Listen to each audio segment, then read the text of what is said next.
थोड़ी देर बाद हमारी हिरन बगी के पास पहुंच चुकी थी। वहां पे लाला था। वो कहता है हेलो लेडी जिंजर, वो कहती है हेलो लाला, और वहां बगी में बैठ गए थे।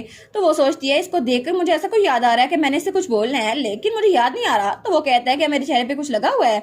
वो कहती है नहीं, मुझे लग रहा था मैंने आपसे कोई बात करनी है, लेकिन मुझे याद नहीं आ रहा। वो कहता है अच्छा, शायद अब आपको याद आ जाए, और वो चुटकी बजाता है। तो उसके हाथ में जो ब्रेसलेट था ना, वो ग्लो करता है और फिर गायब हो जाता है, और हमारी हिरन को सब कुछ याद आता है जब उसने कहा था मेरा असल नाम हेमल ब्रे है और मैं ही वो इंसान हूँ जिसको आप ढूंढ रही हैं।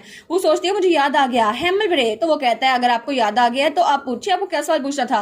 तो वो कहती है हाँ हाँ, वो तुम ही थे, आखिर मुझे बताओ तुम ये सब कुछ क्यों कर रहे थे, और तुमने तुमने वो ब्रेसलेट मुझे क्यों दिया था। वो कहता है अगर आपको सब कुछ भूल गया था ना, तो इसका मतलब है मेरा ब्रेसलेट सही से काम कर रहा था। वो कहती है ठीक है, अब मुझे सब कुछ बताओ। लाला नहीं हेमल ब्रे, जैसा कि कल मैंने कहा था मुझे तुमसे कुछ डिस्कस करना है। तो वो कहता है जी मैंने प्रॉमिस किया था, मैं आपके हर एक सवाल का जवाब दूंगा। तो जिंजर कहती है ठीक है, जैसे ही हम लोग मेरे घर पहुंचेंगे ना, मैं तुमसे बहुत सारा सवाल करूंगी। वो कहता है जी मैं सवाल का जवाब देने के लिए तैयार हूँ। और तब वो लोग घर पहुंच चुके थे, और हमारी उन्होंने पूछती है ठीक है, मैं तुम्हारे बारे में बहुत ज्यादा क्यूरियस हूँ, आखिर मुझे बताओ वो सच में बुक तुमने लिखी है। वो कहता है जी वो बुक मैंने लिखी थी, और मैंने ही वो बुक आप तक पहुंचाई थी लेडी जिंजर। वो कहती है क्या, लेकिन क्यों। तो वो कहता है वेल, ये सब कुछ बताने से पहले मैं आपको बताना चाहूंगा अपने बारे में। जैसे कि आपको पता है कि मैं लिरेज के ग्रैंडफादर उनका अप्रेंटिस हूँ, और मैंने उनसे सीखा था, और वो दुनिया में थोड़े से बचे हुए सोर्सरर्स में से थे। और वो कहता है कि आपको याद है कि मैंने आपको फ्यूचर की थोड़ी सी झलक दिखाई थी। वो कहती है हाँ, उसको मैं कभी नहीं भूल सकती। तो वो कहता है वेल, वो सब कुछ फ्यूचर की एक झलक थी जो मैंने देखा था, और जो बुक में मैंने लिखा था ना, वो भी सब कुछ मैंने फ्यूचर में देखा था, इसलिए मैंने वो बुक लिखी थी। तो वो कहती है क्या, इसका मतलब है तुमने वो बुक लिखी और मुझ तक पहुंचाई ताकि तुम मुझे एक मोहरे की तरह यूज कर सको, लेकिन इसका मतलब था कि तुम लिरेजी को बचाने के लिए सब कुछ कर रहे हो। वो कहता है वेल, ये सच भी है और नहीं भी, क्योंकि मैं आपको यूज नहीं कर रहा था। अगर मैं आपको सच बताऊं तो मैंने सबसे पहले लेडी लिरेजी को जिजेट के फ्यूनरल में देखा था, और उस वक्त मैंने इतनी दूर तक फ्यूचर देखा, और उसमें मैंने देखा कि वो एम्पर के साथ डांस कर रही हैं और आप उन दोनों को घूरी जा रही थी, लेकिन बाद में उनको उसी आदमी ने मार दिया जिससे वो प्यार करती थी। और फिर आपकी स्टोरी और उनकी स्टोरी बहुत ज्यादा बैड थी, और आप भी बहुत ज्यादा उदास थी और वो भी। तो वो कहती है अच्छा ये सब कुछ हुआ था, लेकिन इन सब में से तुम एक इंसान को निकाल रहे हो। वो कहता है क्या, किस इंसान को। तो वो कहती है तुम अपने आप को निकाल रहे हो, आखिर तुम इस सब में अपने आप को शामिल क्यों नहीं कर रहे, तुम उस बुक में लेडी लिरेज से प्यार करते थे। तो वो कहता है अच्छा, मुझे लगता है मैंने इस इक्वेशन में से खुद को निकाल दिया।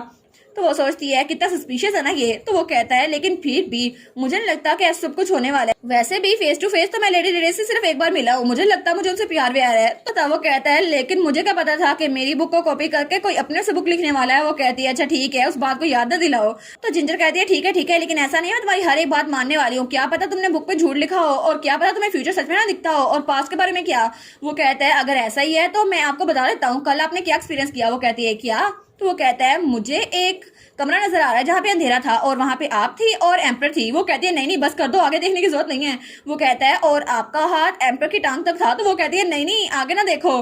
तो वो कहता है अच्छा उसके बाद क्या हुआ, क्या आप वहीं पे रही थी। तो वो कहती है ठीक है, मुझे समझ आ गई तुम्हारे पास पावर है, बस कर दो, अब ये सब कुछ देखने की जरूरत नहीं है। तो वो कहता है कि अब आपको मुझ पे यकीन आ गया। वो कहती है हाँ मुझे तुम पे यकीन आ गया। तो वो कहता है ठीक है, लेकिन लेडी जिंजर आपका फेस तो रेड हो गया है। वो कहती है मुझे पता है, बार बार ये बताने की जरूरत नहीं है।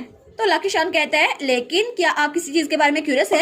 तो जिंजर कहती है हाँ मैं एक बार में बहुत ज्यादा क्यूरियस हूँ, तुमने मुझे बताया था कि तुम एम्पर के साथ रहते हो और उनके एड हो, लेकिन तुम उनको धोखा कैसे दे रहे हो। तो लकी शान कहता है आप ये चश्मा देख रही हैं, ये इसी मकसद के लिए रखा हुआ है मैंने, ये ग्लासेस इनके ऊपर एक स्पेल कास्ट किया हुआ है जिसकी वजह से एम्पर वो मेरा माइंड तब तक रीड कर सकते हैं जब तक मैंने चश्मा पहना है, और उसमें मैं तो उनको कहता हूँ किंग इजाना तो बहुत ज्यादा ग्लोरियस है, मेरी तो खुशकिस्मती है कि मैं इतने वंडरफुल किंग के अंडर काम कर रहा हूँ। तो वो कहती है अच्छा मुझे लगा ही था कि इजाना उसको तारीफ बहुत ज्यादा अच्छी लगती है। वो कहता है जी बिल्कुल ऐसा ही है।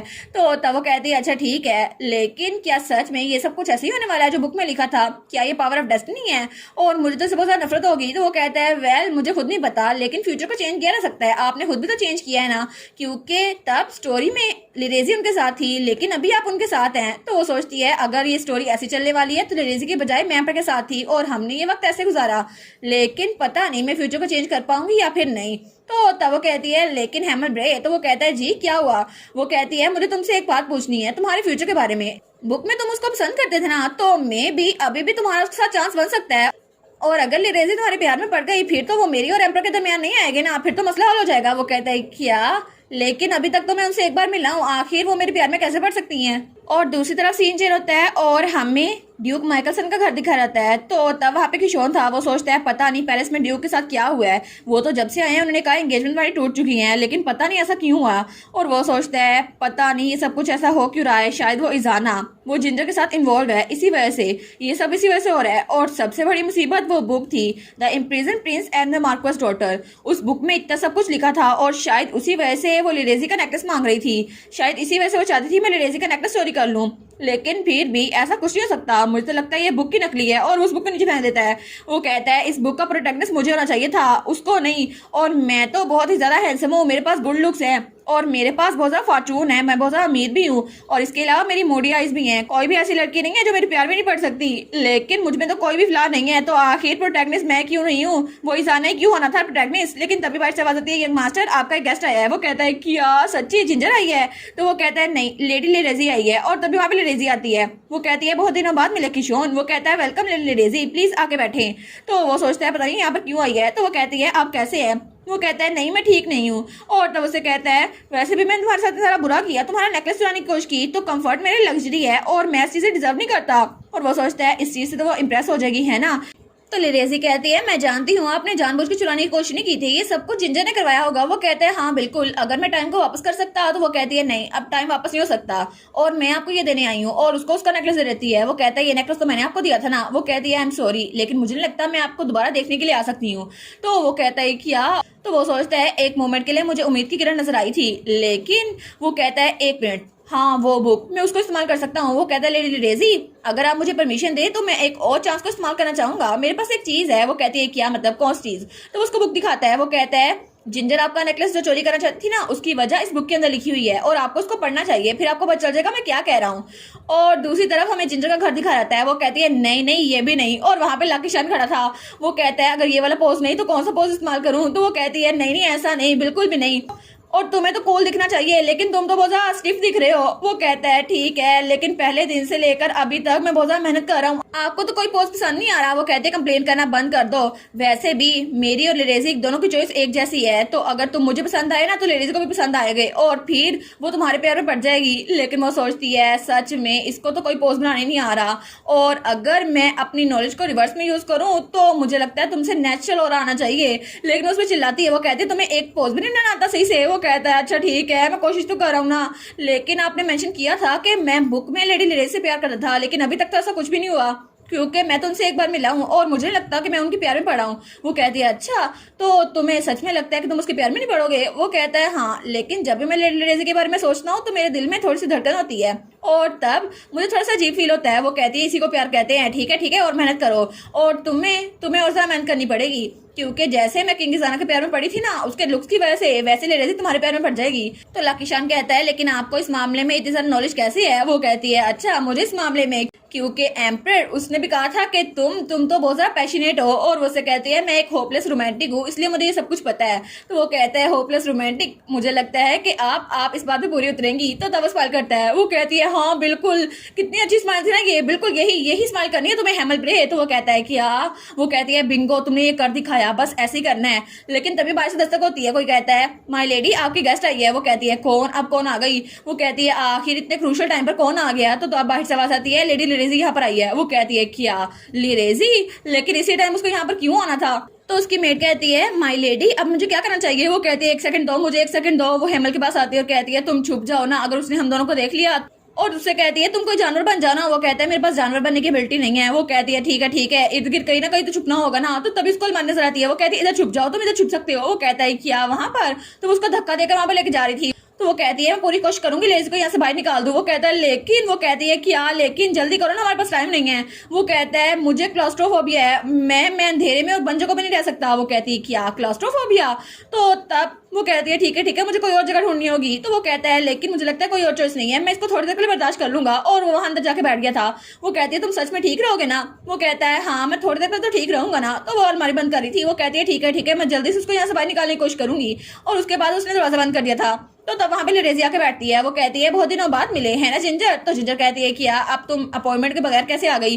तो तभी उसके हाथ में वो बुक थी। वो कहती है ये बुक। तो वो कहती है वेल तुम जानती हो ना मैं यहाँ पर क्यों आई हूँ, ये बुक तुमने देखी है क्योंकि तुम्हारी बुक है। तो वो कहती है ऑफ कोर्स ये मेरी बुक है और तुम एक चोर हो ना, तुमने ये बुक चुराई है। लेकिन वो सोचती है आखिर इसके हाथ में ये बुक कैसे आ गई, चीज तो बहुत कॉम्प्लिकेटेड हो रही है। तो वो कहती है मैंने ये बुक नहीं चुराई, लेकिन जिसने चुराई है ना किकी, उसने मुझे ये लाके दी थी और मैंने उससे पूछा नहीं था, उसने खुद ही दे दी। वो सोचती है किकी वो बास्टर्ड, उसने जानबूझ के इसको बुक दी ना। वो कहती है वेल लिरेजी अब ये खबर सुनने के लिए बहुत लेट हो गई है, लेकिन अभी तक तुम्हें पता नहीं है ना कि शोन माइकल अब मेरा फियांसे नहीं है, मैंने उससे एंगेजमेंट तोड़ दी है किसी हाई इन्फ्लुएंस वाले की वजह से। वो कहते हैं क्या हाई इन्फ्लुएंस, तुम्हारा मतलब है किंग गिजाना। वो कहती है हाँ तुमने अच्छा गैस किया, वैसे भी उन्होंने मेरी हेल्प की थी एंगेजमेंट तोड़ने में और उन्होंने कहा वो बाहर की दुनिया के बारे में थोड़ा सा क्यूरियस है और उनको बहुत इंटरेस्टिंग लगता है जब मैं बात करती हूँ। तो वो कहती है अच्छा। तो हमारी कहती है हाँ बिल्कुल, उनको तो मेरे साथ बात करके बहुत अच्छा लगता है, ऑफ कोर्स वो मेरे साथ बहुत खुश रहते हैं। तो तब लिरेजी कहती है तुम सच में मेरा नेकलेस इस वजह से चुराना चाहती थी ना, जो वजह इस बुक में लिखी हुई है। वो कहती है क्या मतलब, इस बुक में जो भी लिखा है तुम उस बात को मान रही हो, ऐसा कुछ भी नहीं है। और वो सोचती है मुझे इसे थोड़ा डिस्ट्रैक्ट करना होगा ताकि बुक में जो भी लिखा है इसको इस बात भी यकीन ना आए। तो रेजी कहती है अच्छा लेकिन बुक में जो भी लिखा है मुझे लगता है कि ये सब चीजें हो चुकी हैं और इसीलिए वो नेकलेस, उसकी एग्जिस्टेंस और किंग गिजाना की पावर, ये सब कुछ सच है ना। और मैं ये बात जानती हूँ, तुम्हें लगा था मुझे उसके बारे में पता नहीं होगा, किंग गिजाना दूसरों को माइंड रीड कर सकते हैं। तो वो कहती है क्या। तो रेजी कहती है मुझे लगता है कि तुम इस बात को जानती हो। तो वो कहती है नहीं नहीं मुझे नहीं पता तुम क्या बात कर रही हो। तो वो कहती है अच्छा लेकिन मैं तुम्हें एक बात बताने के लिए आई हूँ, चाहे कुछ भी हो जाए मुझे किंग गिजाना की एबिलिटी का पता चल चुका है। तो वो सोचती है क्या कहीं इसको हैमिल ब्रेन तो नहीं बता दिया। तो जिंजर कहती है आखिर तुम क्या करने की कोशिश कर रही हो। वो कहती है मैं तुम्हें वार्न करने के लिए आई हूँ जिंजर टोट, मैं किंग गिजाना में इंटरेस्टेड हूँ, जब से मैंने उनको देखा है ना मैं उनमें इंटरेस्टेड हूँ, तो तुम उनसे दूर रहना क्योंकि चाहे कुछ भी हो जाए मैं किंग गिजाना के साथ होने वाली हूँ। तो वो कहती है अच्छा तुम्हें सच में लगता है कि वो तुम्हें इंटरेस्ट लेंगे, तुम इस कैपेबल हो, और हिज मेजेस्टी और मैं हम तो क्लोज रिलेशनशिप में हैं। तो तब लिरेजी कहती है झूठ ना बोलो ये इम्पॉसिबल है। वो कहती है ऑफ कोर्स इम्पॉसिबल नहीं है, मैं तो उनके साथ रही थी और मैं तो उनसे रोज मिलने जाती हूँ, तुम्हें पता नहीं है। तो वो कहती है ये सच नहीं हो सकता। वो कहती है नहीं नहीं इसके अलावा और भी चीजें हैं, तुम्हें पता है मैंने किंग गिजाना की टांग को हाथ लगाया था। वो कहती है क्या ये ऐसा नहीं हो सकता। वो कहती है काम डाउन रहो काम डाउन रहो। तो वो कहती है ऐसा नहीं हो सकता, लेकिन तभी पीछे से आवाज आती है। तो वो लोग कहती हैं क्या। तो लिलिजी पीछे मुड़कर देखती है। वो कहती है क्या आखिर ये क्या है। और वहां से हैमल ब्रे बाहर निकलता है। उस बेचारे का क्लास्ट्रोफोबिया तो पीक पे था, वो बेचारा तो बाहर निकल आया था क्योंकि उसको सांस नहीं आ रही थी। तो लिरेजी कहती है आखिर तुम्हारी अलमारी से कोई बाहर क्यों निकल रहा है। तो तब वो तो बेचारा हाँफ रहा था। तो वो कहती है आखिर यहाँ पे एक इंसान क्यों है। तो हमारी जिंजर सोचती है ये ठीक तो है ना। उसके पास आती है। वो कहती है तुम ठीक तो हो ना। वो कहता है ओ माई गॉड। और तब उसका चेहरा पकड़ती है। वो कहती है गुडनेस तुम्हारा तो चेहरा पीला पड़ गया है, मैं तो इसके बारे में भूल ही गई थी। लेकिन ये लिरेजी पता नहीं कितनी लंबी बात कर रही थी, मैं बेचारे हैमर को तो बाहर निकालना ही भूल गई।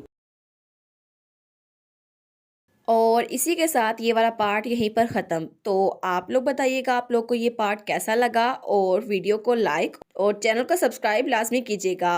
बाकी वीडियोस का लिंक भी स्क्रीन पर नज़र आ रहा होगा, तो काइंडली उनको भी चेकआउट कर ले। और thank you so much for watching my videos. Stay safe, bye bye.